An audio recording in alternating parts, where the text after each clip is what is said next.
Dust motes danced in the slanted light of my workshop, my sanctuary built from silence. I was Elias, the town's oddity, a man who preferred the company of gears and glass to the whispers that followed him. My past was a locked chest at the bottom of the sea, and I had thrown away the key. The compass arrived with no note, left on my doorstep by a shadow I never saw.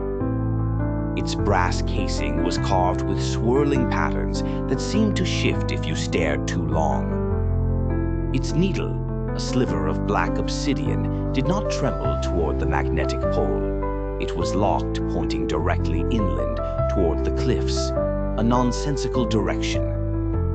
I told myself it was a curiosity, another puzzle to be solved and shelved. But when my fingers closed around it, the cold seeped into my bones and the memory hit me. It was the scent of salt and pipe smoke, the rough texture of my father's wool coat against my cheek, a perfect moment of safety. And then it was gone. The memory didn't fade. It was excised, leaving a hollow ache where my father's face should have been. The compass grew warm, its needle pulsing with a faint light. That was the price, a memory for a direction. The pull became an ache in my chest. My rational mind screamed to throw it into the sea, but the hollow space where my father had been was a louder silence. I packed a lantern and a coil of rope. The compass led, and I had no choice but to follow. The revelation. The journey to the cliffs was a gauntlet of half-remembered sensations. Every step was guided by stolen glimpses, the feel of wet shale underfoot, the specific cry of a gull, each one paid for with another fragment of my past. A birthday, a first kiss, the simple joy of a sunny day. The compass took them all, leaving me a stranger in my own life, armed only with a terrible purpose. The sea cave was not a natural formation. The entrance was a narrow fissure, hidden behind a curtain of kelp, humming with a low thrum that vibrated in my teeth. Inside, the air was still and cold. The walls were too smooth, etched with the same swirling patterns as the compass. In the center was a depression, a perfect match for the instrument. My heart hammered. This was the destination.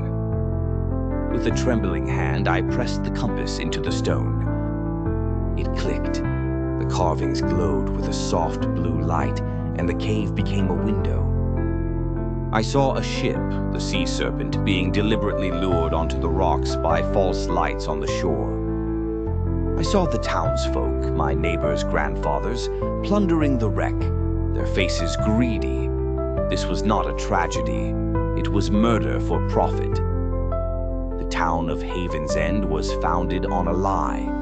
The vision shifted, zooming in on a small rowboat hidden in a cove.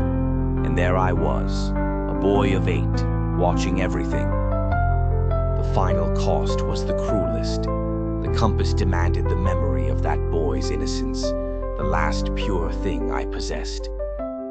I felt it tear away. The full truth crashed down. I hadn't just witnessed the crime. My own mind, unable to bear the horror, had buried it. The compass wasn't showing me a secret. It was giving me back what was mine. It was returning the truth that had been taken from me. The burden. I stood on the cliffside, the now inert compass heavy in my palm. The wind whipped at my coat, but I felt nothing. Below, the town slept, peaceful, its streets paved with gold from a sunken ship. I was now the sole keeper of its bloody genesis. The weight of the revelation was an anchor chained to my soul. I was utterly alone, separated from everyone by a truth they could never understand, and from my own past by the empty spaces the compass had carved out. The man I was an hour ago was gone, replaced by a living tomb, the secret never been told.